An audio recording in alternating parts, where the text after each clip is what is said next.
Palakapaw. Atong investigate tungkol sa dagat at pahubag na spillage o pagkunog sa tangkal sa septic tank. Diba mga higala? It's right to check. See you on another shore. Let's go. Kuan, kanang ilahang dalan di sa hagdanan ba sa tao? O didto na nagsugod nga nanay naghunog. Okay, nibitay man ang kuan, nibitay man ang kanang septic. Naubos man ang dalan, siyempre ang hunob ato naagyod sa dalan. Way baho karon mga higala. Nakita karon diri sa detour road. Watay baho nga masimutan sa septic tank dinhi sa Palakapaw sa detour nga area. Diin dapit na itabo ang landslide.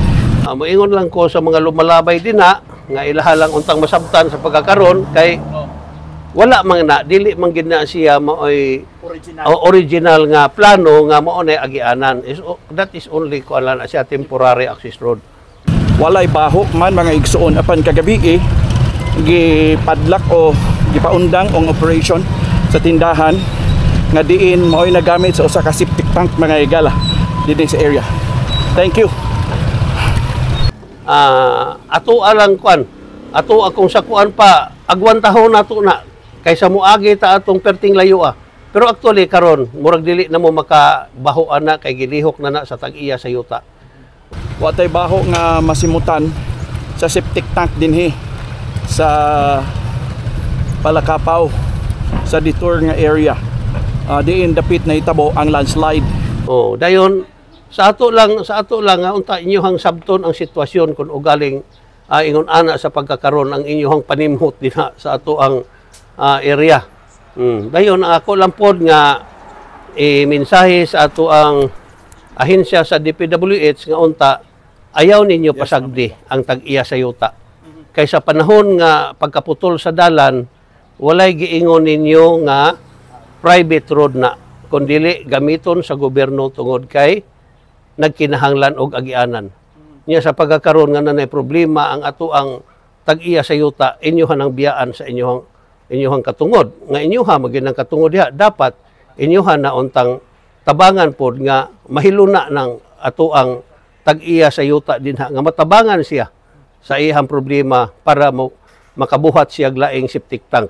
Kay actually gyud sa akong pakikinabi sa ako ang pag-umangkon katong gikan sa Davao sir, katong gikan sa Davao paubos, pag-abot dinha sa mga pasayro, kahion, driver, konduktor, og kanan tanang porter, tanang vendor dinha nga nagkuan dinha, nag-operate dinha, diha gina sa CR magkuan. Mao na ilahang gisaligan diha sa CR. Mao na nga ganina pag labay na ko ganina nihunong man ko kay murag nasakitan gyud ko nagtan-aw sa tindahan nga murag panahon sa COVID ba nga gikordon nya dako kay gadina tong tuang CR nga kuan murag nasakitan ko ba kay siyempre panginabuhi biya sa tao nga imbes for humanitarian reason gihatagan og pabor ang ato ang ahensya sa ato ang gobyerno nga mahimong gamiton para sa katawhan ang naghatag naman noon og pabor mo naman noy naglisod-lisod karon sa iyang panginabuhi. So mo na nga I hope nga ato ana siyang masabtan nato na kay panginabuhi sa tao ang napiktuhan. Mayong adlaw mga higala, nakita karon sa Barangay Hall sa Barangay Palakapaw. Kay buot na tong kaon ang side ni Kapitan Dodo Nietes mga higala. Kabahin ni ining pag-spill, kabahin aning paghunob mga igsoon sa usa ka septic tank dina sa Detour Road, dina sa Palakapaw diin ay tabo ang landslide.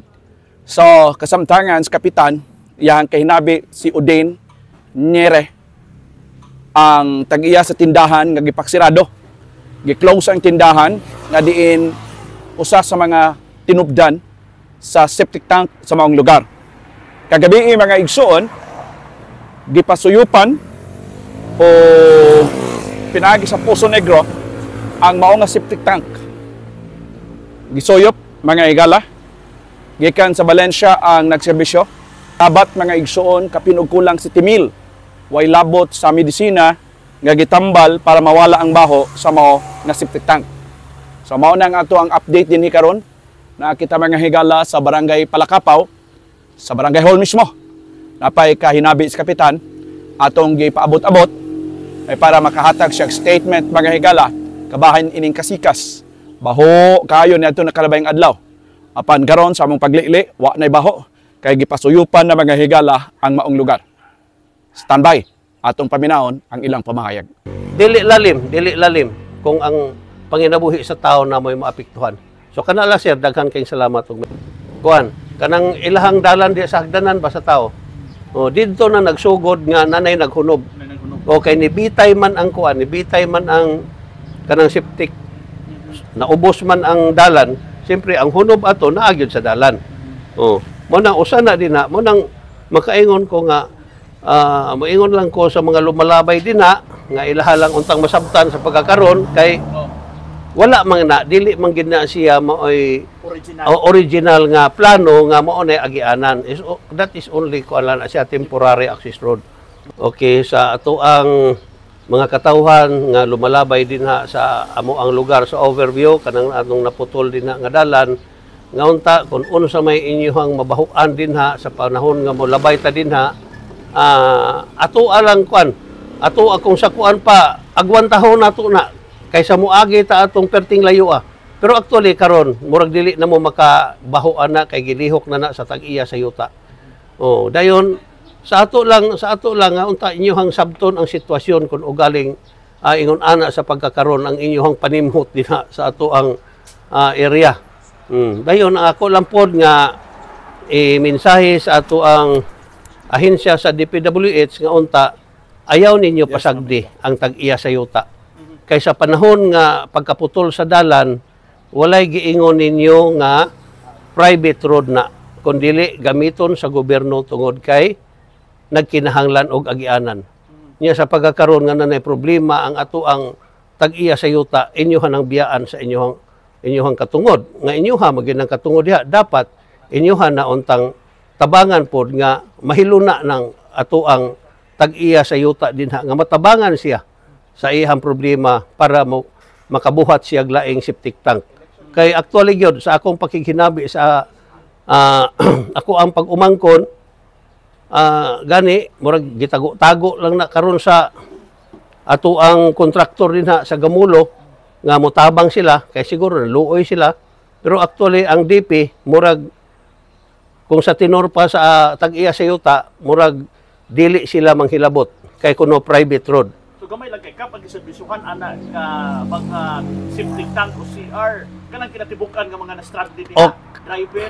Katong gikan sa Davao sir, katong gikan sa Davao paubos, pag-abot din ha sa mga pasayro, kahion, driver, konduktor og kanan tanang porter, tanang vendor din ha nga nagkuan din ha, nag-operate din ha, diha gina sa CR magkuan. Mao na ilahang gisaligan diha sa CR.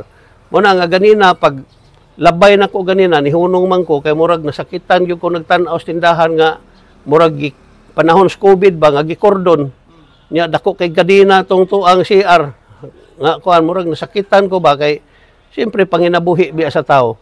I hope nga ato ana siyang masabtan nato na kay panginabuhi sa tao ang napiktuhan.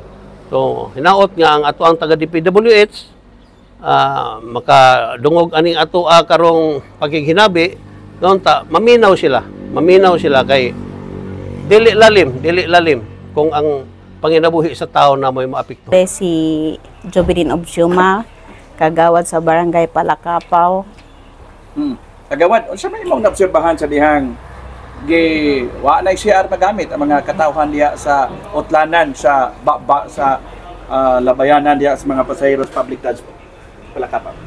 Actually, sir, sa pagkakaroon mga angkanang maninday di kay usahay diha gyud ko mag-stay sa tindahan sa akong magulang. Sa pagkakaroon pertig yung pagkalisura sir kay ing ana nga kaihion ta og kasi aron matagbaw pagdidingiling sa mimo plaster kay unsaon naman nagsira na mo taw na sa taga sanitary sir dayon. Kani biya atong kaihion dili biya gyud ni nato mapugnan. Mubuto yun ni mo na siguro ang ubang gali pasahero pataka lang po si kakad sa ilang mga kuan kay unsa lisod gyud og kanang wala gyud CR sa dool sir. Kung asa makalugar diha na lang gyud mangita na lang gyud makaplastara nga makapaihi gyud kay Wa gyud Wala perti na gyud. dagananan diha nga mga CR sa mga tao. Wala na gyud sir kay pila ra ba ng mga kuan diha sir tindahan. Pasalamat gali unta mi kay naay CR. Unsaon man nga gipasira naman aha na may mangihi ani og magkaihion mi. So unsa may ginahuna sa mga tao diha asa mag-CR, asa mangihi? Sir, sa pagkakaroon, wa gyud laing manunan og wato pangpang sir, mga ligid po sila maplastaran og asa gyud sir kay si kakilid ba ya ana. Pangpang dayon og didto pod sa kanang nay murag istol-istol kay Bali. Napoy mga tao nya. Wa gyud kanal, wa gyud. Muna karon ang mga pasahero karon kung mangi sila bisan asa na lang gyud sila mangi sir nga makapagawa sila sa ilang kuan. Gibati. Kagawa sa may imong panghinaot. Ang ako lang sir panghinaot sir nga unta ang kanang CR hatagan lang siguro na og kuan.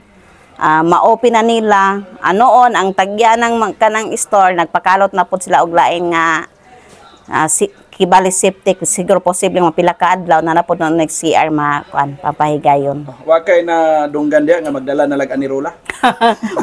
Mao na lagay to ingon sa taga stall sir nga magdala na lang magbitbit na lang sila kay og asa makapabul iyabon. Iyabon na lang kay wag laing choice sir kay sa magsigig kaning nga pataka lang kag kuan kung siguro kung matunong lang po sa tindahan sa akong magulang amo lang pong tabi lang pasahero kay para makaihi lang gyud po sila sa ilang kuan. Bisag asa na lang tuwad. Bisag asa tuwad na lang yun, sir. Wag gyud gabi. May gabi kay di maklaro ang naom. Kay ngit-ngit ba pero adlaw di magsilbi, sir. Salamat so, Bueno, bago lang natapos nato na-interview si Kapitan Dudo Nyetes o si Kagawad Obsioma. Diin mga igsoon atong nabalaan ang latest development dinhi sa Barangay Palakapaw. Natakaron dinhi ilang barangay hall mga higala og atong nasayran kung unsa ang sitwasyon dinhi. Nanukad sa Palakapaw, Herbie Lumanog. Alang sa Bagting News. Maingad lang.